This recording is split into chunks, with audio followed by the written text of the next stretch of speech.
Hello everyone, welcome to my channel commerce smart classes. आज हम international business का एक मोस्ट इंपॉर्टेंट टॉपिक है इंटरनेशनल ट्रेड बैरियर्स, उसके बारे में पढ़ेंगे। फर्स्ट ऑफ ऑल हम जानेंगे कि इंटरनेशनल ट्रेड क्या होता है। इंटरनेशनल ट्रेड्स का मतलब होता है exchange of goods and services across the nation, मतलब वस्तुओं और सेवाओं का आदान प्रदान करना एक देश से दूसरे देश में।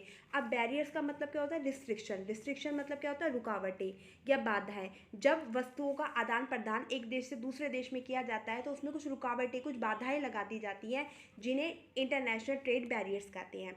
अब सबसे पहले तो ये जानना चाहेंगे कि वो बाधाएं क्यों लगाई जाती है, क्योंकि देखो, एक देश से दूसरे देश में व्यापार करना तो अच्छा होता है, बट उसकी भी कुछ लिमिट होती है कि कितने लेवल तक आप अपनी देश की चीज़ों को दूसरे देश में बेच सकते हैं और कितनी दूसरे देश से अपने देश में आ सकती है।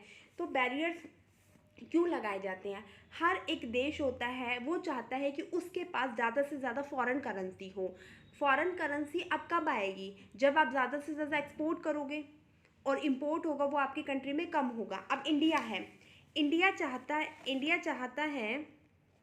इंडिया कंट्री है, वो चाहता है कि वो यूएस के साथ वो क्या करता है? बिजनेस कर रहा है। तो उसके पास वो चाहता है कि यूएस की जो करेंसी है, जो डॉलर उसकी करेंसी है, उसके पास ज़्यादा से ज़्यादा डॉलर करेंसी हो। और डॉलर करेंसी ज़्यादा से ज़्यादा कब होएगी? जब इंडिया ज़्यादा से ज़्यादा अपने देश के गुड्स को यूएस में सेल करेगा, यूएस में सेंड करेगा। और यूएस क्या करेगा? और इंडिया में जो गुड्स है, जो यूएस से है, वो कम से कम आए। क्योंकि क्या होता है, जब हम गुड्स को अपने देश से दूसरे देश में सेल करते हैं, बेचते हैं, तो वो जो दूसरा देश है जो गुड्स को खरीदता है, वो पेमेंट करता है, किस में करता है? फॉरेन करेंसी में। और फॉरेन करेंसी में पेमेंट करने से फॉरेन करेंसी क्या हो जाती है? बढ़ जाती है। जब फॉरेन करेंसी बढ़ जाती है तो फॉरेन करेंसी रिजर्व के अंदर जो हमारे देश की जो स्ट्रेंथ होती है वो हाई चली जाती है, और जो हमारी देश की स्ट्रेंथ है वो बूस्टअप हो जाती है। तो इसलिए हर देश चाहता है कि फॉरेन करेंसी हो, वो ज़्यादा से ज़्यादा हो, इसलिए बैरियर्स लगाए जाते हैं। तो इन बैरियर्स को दो कैटेगरी में डिवाइड किया गया है, टैरिफ बैरियर्स और नॉन टैरिफ बैरियर्स। ठीक है, आज हम टैरिफ बैरियर्स में क्या क्या पढ़ेंगे वो मैं आपको पहले बता देती हूँ। Export duty, import duty, specific duty, ad valorem duty, compound duty, anti dumping duty, basic custom duty, countervailing duty. सबसे पहले हम पढ़ेंगे कि ये हमारा टैरिफ बैरियर्स होते क्या हैं। टैरिफ का मतलब क्या होता है? टैक्स से होता है। टैक्स का मतलब जब भी कोई एक्सपोर्ट किया जाता, गुड्स को एक देश से दूसरे देश में इंपोर्ट किया जाता है, मतलब इंडिया से जो गुड्स हैं वो यूएस में सेंड की जाती हैं, तो जो इंडिया से भेजी जा रही है किस में? यूएस में। तो यूएस में, तो इंडिया क्या हो गया? एक्सपोर्टर हो गया, और यूएस से क्या हो गया? इंपोर्टर हो गया। तो इंपोर्टर, जो इस देश की गवर्नमेंट होती है, वो क्या करती है? गुड्स, जो इंपोर्ट गुड्स, जो गुड्स आ रही होती हैं इंडिया से, जो गुड्स आ रही होती हैं उस पर क्या लगा देती है? ड्यूटी लगा देती है। जो यहाँ के मैन्युफैक्चरर हैं, जो यहाँ के लोग हैं जो इस गुड्स को यूज़ कर रहे हैं इंडिया की, उस पर क्या लगा देते हैं? ड्यूटी लगा देती है, और बोलते हैं कि अगर आप इंडिया के गुड्स का यूज़ कर रहे हो तो उस पर आपको इतनी ड्यूटी चार्ज करनी पड़ेगी। ऐसा वो क्यों करती है? ऐसा वो इसलिए करती है ताकि उसकी जो कॉस्ट है वो बढ़ जाए, और इतनी बढ़ जाए जो उसके डोमेस्टिक प्रोडक्ट की कॉस्ट है उसके बराबर हो जाए, और जो लोग हैं, यूएस के लोग हैं, वो इंडिया की चीज़ को ना खरीद के यूएस की चीज़ को ही खरीदे, अपने डोमेस्टिक प्रोडक्ट को ही यूज़ करें। इसलिए वो ऐसा करती है ताकि जो हमारा इंपोर्ट है वो कम हो। ठीक है, फिर इसलिए वो टैक्स लगा देती है, उसे टैरिफ बैरियर्स कहते हैं। मतलब जो टैक्स लिया जाता है, ड्यूटी लगाई जाती है, उसे टैरिफ बैरियर्स कहते हैं। अब टैरिफ बैरियर्स के अंदर आते हैं एक्सपोर्ट ड्यूटी और इंपोर्ट ड्यूटी। इसका क्लासिफिकेशन किया गया है। तो एक्सपोर्ट ड्यूटी और import duty according to origin के अकॉर्डिंग आती है कि इनका उद्गम कहाँ से हुआ है। अब देखो, एक्सपोर्ट ड्यूटी क्या होती है? एक्सपोर्ट ड्यूटी मैं आपको इजीली बताती हूँ। एक्सपोर्ट ड्यूटी वो ड्यूटी होती है जो एक्सपोर्टर पे लगाई जाती है। किस पे लगाई जाती है? एक्सपोर्टर पे लगाई जाती है। एक्सपोर्टर मतलब, इसी एग्जांपल से समझो, इंडिया ने यूएस को गुड्स सेंड के लिए, जो एक्सपोर्ट ड्यूटी है वो इंडिया पे लगाई जाएगी। वो इंडिया से बोला जाएगा कि अगर आप यूएस में सामान भेज रहे हैं तो आपको खुद अपने देश में जितना आप क्वांटिटी वहाँ पे एक्सपोर्ट कर रहे हैं उस पर आपको अपने देश में अपनी गवर्नमेंट को, अपने देश की गवर्नमेंट को ड्यूटी देनी पड़ेगी। That is called export duty. उस ड्यूटी को क्या कहा जाता है? एक्सपोर्ट ड्यूटी, जो एक्सपोर्ट गुड्स पर लगाई जाती है। ठीक है, फिर होती है इंपोर्ट ड्यूटी। इंपोर्ट ड्यूटी वो ड्यूटी होती है जो दूसरे देश से आ रही होती है ना वस्तु, उस पर लगाई जाती है। इंपोर्ट गुड्स पे लगाई जाती है। इंपोर्ट गुड्स का मतलब क्या हो जाती है? जैसे इंडिया से सामान यूएस में आ रहा है, तो यूएस में जो आ रहा है, जो यूएस में जो गुड्स आ रही हैं उन जो गुड्स पर ड्यूटी लगाई जाएगी उसे इंपोर्ट ड्यूटी कहेंगे। यूएस की गवर्नमेंट लगाएगी यूएस में आने वाले गुड्स पर, इंडिया से जो गुड्स यूएस पे आ रहे हैं यूएस की गवर्नमेंट लगाएगी, उसे बोलते हैं इंपोर्ट ड्यूटी। ये अकॉर्डिंग टू ओरिजिन है। ओके, उसके बाद नेक्स्ट आता है according to qualification. According to qualification आता है, अकॉर्डिंग टू क्वालिफिकेशन इसको 3 पार्ट्स में डिवाइड किया गया है, specific duty, ad valorem duty और कंपाउंड ड्यूटी। अब देखो स्पेसिफिक ड्यूटी क्या होता है, मैं आपको वो बता देती हूँ। स्पेसिफिक ड्यूटी, स्पेसिफिक में स्पेसिफिक होता है। स्पेसिफिक ड्यूटी वो ड्यूटी होती है जो उसकी, जो गुड्स की इंपोर्ट गुड है उसकी फिजिकल कैरेक्टरिस्टिक्स पे लगाई जाती है। फिजिकल कैरेक्टरिस्टिक्स का मतलब है कि उसकी क्वांटिटी पे लगाई जाती है, क्वांटिटी पे लगाई जाती है, मेजरमेंट पर लगाई जाती है। लाइक देखो, जो मान लो इंडिया एक्सपोर्ट कर रहा है यूएस में राइस।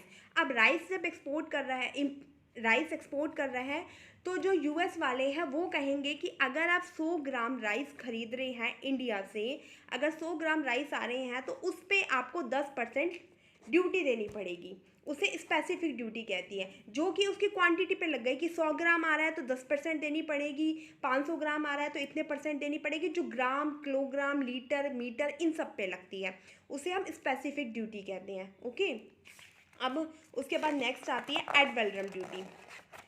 नेक्स्ट क्या आती है? Add valorem duty. Ad valorem duty, ad valorem duty क्या होती है? एड वैलोरम ड्यूटी होती है जो वैल्यू पे दी जाती है। वैलोरम का मतलब होता है वैल्यू, ठीक है, जो वैल्यू पे दी जाती है। जैसे इस मतलब प्राइस पे, रेट पे, इस पे जो ड्यूटी लगाई जाती है उसे एड वैलोरम ड्यूटी कहते हैं। जैसे मान लो आपने शू खरीदे, अगर आपने 300 रुपये का शू खरीदिया, 300 रुपये के शूज़ पे आपको 5% क्या देनी पड़ेगी? ड्यूटी देनी पड़ेगी। मतलब ये लिस्ट प्राइस या मार्केट प्राइस में से किसी पे लगाई जाती है। लिस्ट प्राइस, मार्केट प्राइस जो होता है ना हमारी गुड्स का, उस पर लगाई जाती है। और ये सब देते कौन है? ये सब इंपोर्टर देते हैं, जो गुड्स को मंगाते हैं ना इंपोर्टर, वो देते हैं। ये गुड्स बियर किसके, ये जो ड्यूटी होती है ये ड्यूटी बियर की जाती है, duty bear by importer. Importer के द्वारा ड्यूटी को क्या किया जाता है? बियर किया जाता है। नेक्स्ट हमारी ड्यूटी होती है compound duty. Compound duty, compound duty क्या होता है? मिक्सचर होता है। कंपाउंड ड्यूटी जो मिक्सचर होता है वो किसका होता है? स्पेसिफिक प्लस में एड वैलोरम, दोनों का मिक्सचर होता है। इसमें क्या कहा जाता है? इसमें कहा जाता है कि अगर आपने 100 ग्राम राइस खरीदे तो उस पर तो आपको 10% क्या देना पड़ेगी? ड्यूटी देनी पड़ेगी। उसके अलावा अगर आप 200 रुपये के और राइस खरीदते हैं तो उसको आपको 5% ड्यूटी देनी पड़ेगी, 5% टैक्स देना पड़ेगा। यहाँ तो ग्राम पे टैक्स लगा है और यहाँ पर रेट पे टैक्स लगा है। तो कंपाउंड ड्यूटी जो स्पेसिफिक प्लस में एड वैलोरम होता है, दोनों का मिक्सचर होता है। ओके, ये अकॉर्डिंग टू क्वालिफिकेशन इसका वो है, कैटेगराइज किया गया है। नेक्स्ट वन आती है अकॉर्डिंग टू रेवेन्यू या प्रोटेक्टिव ड्यूटी भी कहते हैं जिसे। उसमें हमारा आता है anti dumping duty. Anti dumping duty, anti dumping, सबसे पहले हम डंपिंग का मीनिंग समझेंगे कि डंपिंग का मीनिंग क्या है। डंपिंग का मीनिंग होता है कि अपनी गुड्स को ज़्यादा से ज़्यादा सेल करने के लिए हम क्या करते हैं, उस गुड्स का प्राइस होता है बहुत लो कर देते हैं ताकि ज़्यादा से ज़्यादा लोग उसको ख़रीदें। तो जब प्रोड्यूसर द्वारा लोअर प्राइस पर अपनी गुड्स को बेचा जाता है इस मकसद से कि उसका ज़्यादा से ज़्यादा क्या हो, लोग उसको परचेज़ करें, तो उसे बोलते हैं डंपिंग। क्या बोलते हैं? डंपिंग बोलते हैं जब अपनी गुड्स को बहुत ही लोअर प्राइस पे सेल किया जाता है, ठीक है, ताकि मास पॉपुलेशन है उसको परचेज़ करें। अब इसके लिए एक एग्जांपल लेते हैं। मान लो इंडिया, मान लो ऐसे ले लो, इंडिया है और यूएस है। इंडिया में मैगी का पर प्राइस है वो 8 रुपये है, यूएस में उसी मैगी का प्राइस 12 रुपये है। बट ये एक्सपोर्टर है और ये इम्पोर्टर है। तो यूएस वाले क्या कहते हैं? यूएस वाले कहते हैं अपने देश में से वो 12 रुपये का ही बेचते हैं, पर वो जब इंडिया में बेचते हैं, नहीं सॉरी, ये एक्सपोर्टर हो गए, इंडिया में भेज रहे हैं ना, ये इम्पोर्टर हो गए। पर जब वो 12 रुपये की इस मैगी को इंडिया में भेजते हैं तो वो उसको कितने का बेचते हैं? 7 रुपये का बेचते हैं। अब 7 रुपये का बेचते हैं और मतलब उनका प्रॉफिट साइज वो कितने का बेचते हैं, 7 रुपये का बेचते हैं, और इंडिया में वो उसका प्राइस कितना है, 8 रुपये। अब इंडिया वाले क्या करते हैं, 8 रुपये की मैगी खरीदेंगे, 7 रुपये की, वो 7 रुपये वाली मैगी खरीदते हैं, 8 रुपये वाली मैगी कोई नहीं खरीदता। तो जो इंडिया के प्रोड्यूसर्स होते हैं वो गवर्नमेंट से कहते हैं कि यूएस वाले हमारे देश में आकर सामान बेच रहे हैं, जिससे हमारे देश के सामान को क्यों कोई ले नहीं रहा।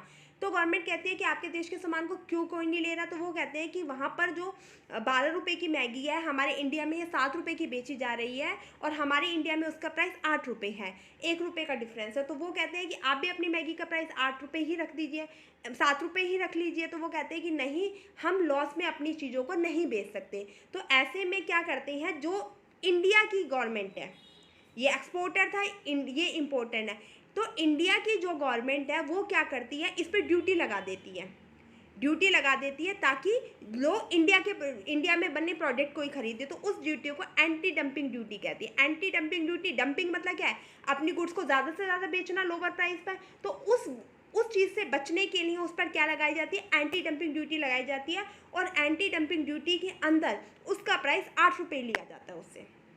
अब जब सेम प्राइस होगा तो इंडिया वाले क्या खरीदेंगे, फिर तो अपने देश की चीज़ें खरीदेंगे।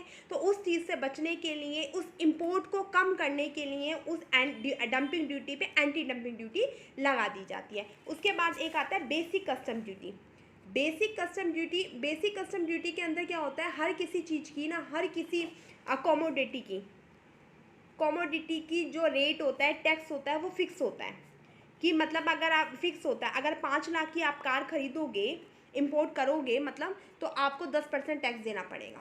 इस पे वैल्यू होती है, वो फिक्स होती है, उसे हम इंपोर्ट ड्यूटी कहते हैं। फिर नेक्स्ट एंड लास्ट वन है काउंटर वेलिंग duty. Countervailing duty most important duty है। काउंटर वेलिंग ड्यूटी वो ड्यूटी होती है, इसमें भी एक एग्जांपल से बताती हूँ। इंडिया और यूएस वाले हैं, इंडिया सामान को बेच रहा है 10 रुपये में, और यूएस वाले सामान को बेच रहे हैं 12 रुपये में। बट वो जब इंडिया में बेचते हैं तो उस सामान को वो कितने में बेच रहे हैं, 8 रुपये में। और क्यों बेच रहे हैं, देखो, कि ताकि वो ज़्यादा से ज़्यादा अपनी चीज़ का सेल कर सकें। तो वो यूएस की गवर्नमेंट कहती है, इंडिया वाले अपना मंगाते नहीं है सामान, तो यूएस की गवर्नमेंट कहती है, क्योंकि वो 12 रुपये का बेच रहे हैं और यहाँ पे 10 रुपये का है, तो यूएस की गवर्नमेंट कहती है कि हमारा सामान बिक क्यों नहीं रहा। तो वो कहते हैं कि हमारे देश में इसका प्राइस 12 रुपये है, बट यहाँ पे 10 रुपये है, इसलिए वो हमारे सामान को खरीद नहीं रहे। तो यूएस की गवर्नमेंट कहती है कि कोई बात नहीं, आप अपने सामान को 12 रुपये ना बेच के 8 रुपये में बेचो, और जो 4 रुपये का जो डिफरेंस होगा ना, वो पे कौन करेगा, गवर्नमेंट पे करेगी। एक्सपोर्ट कंट्री की गवर्नमेंट क्या बोलेगी, एक्सपोर्ट कंट्री की गवर्नमेंट पे करेगी, जो उसका अमाउंट है जो बच जाएगा 8 और 12 में जो डिफरेंस है, वो गवर्नमेंट एक्सपोर्ट कंपनी की गवर्नमेंट पे करेगी। और वो कह रही है कि अपनी गुड्स को आप इंपोर्ट कंट्री में 8 रुपये का बेचें, ताकि हमारी गुड्स को ज़्यादा से ज़्यादा इंपोर्ट कंट्री खरीदे और हमारे पास ज़्यादा से ज़्यादा फॉरेन करेंसी आए।